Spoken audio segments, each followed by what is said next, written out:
live look at the White House on this Wednesday evening, 10:07 in the nation's capital.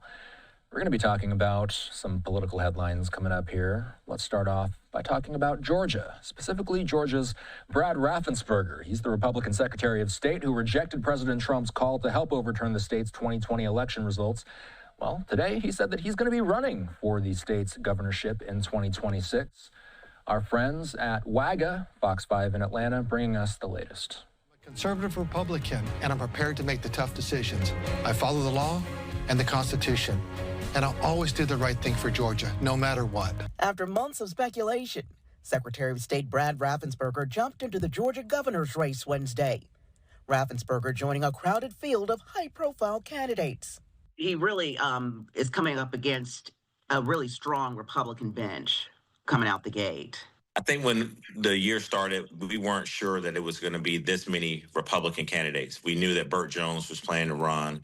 We've known for a long time that Attorney General Chris Carr was planning to run. But once Marjorie Taylor Greene said that she was not running, I think that cleared the path for Brad Raffensperger to really explore a possible path for him. Raffensperger came under fire from President Trump and his supporters in 2020 when he refused to overturn the Georgia election results.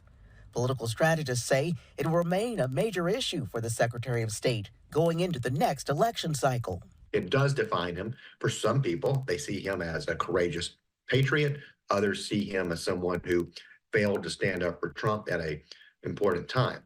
So that's going to be something that he has to move beyond in this campaign. There's a lot of good days, but there's a lot of tough days when you run your own business. Raffensperger entering the race one day after former Republican Lieutenant Governor Jeff Duncan launched his gubernatorial campaign.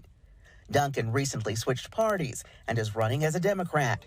He made his first campaign appearance at an Atlanta coffee shop Wednesday.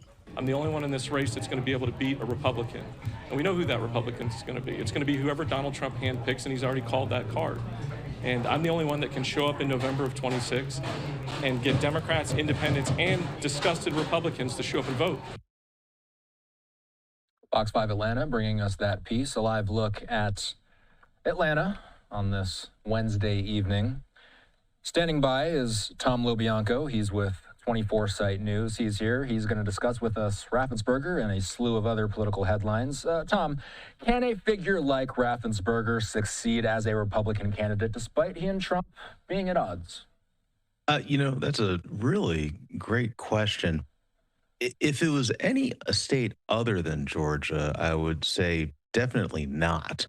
But, Georgia is very interesting. If you recall the results in 2024 with, major shifts across towards Trump and the Trump Republican Party, this current Republican Party across the Rust Belt, blue-collar areas, even places like New Jersey.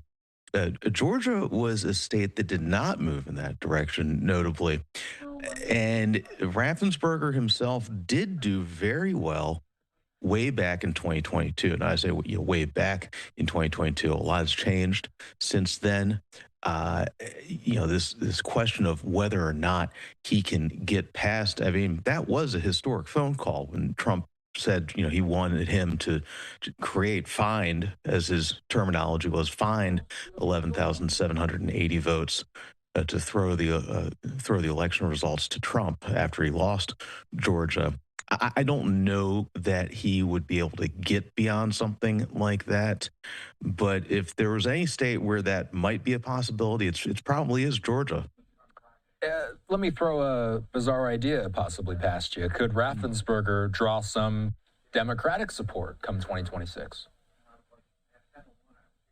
Could be. The prospect, I don't know there's much left to be surprised at in politics anymore, and yet we always find some new twist and turn. The prospect of Jeff Duncan and Raffensperger potentially facing off. Now, I don't think that is something that would happen. Would be super interesting. Duncan, of course, a former Republican, famously turned to the Democrats, took the stage at the DNC for Kamala Harris last year, now running as a Democrat. That would be really astounding, an incredible storyline if it happened. Could he draw some Democratic votes, Raffensperger? Potentially. I think he, if again, it comes down to the length of people's memories. What are the driving issues going into next year? And that does seem like a lifetime away these days.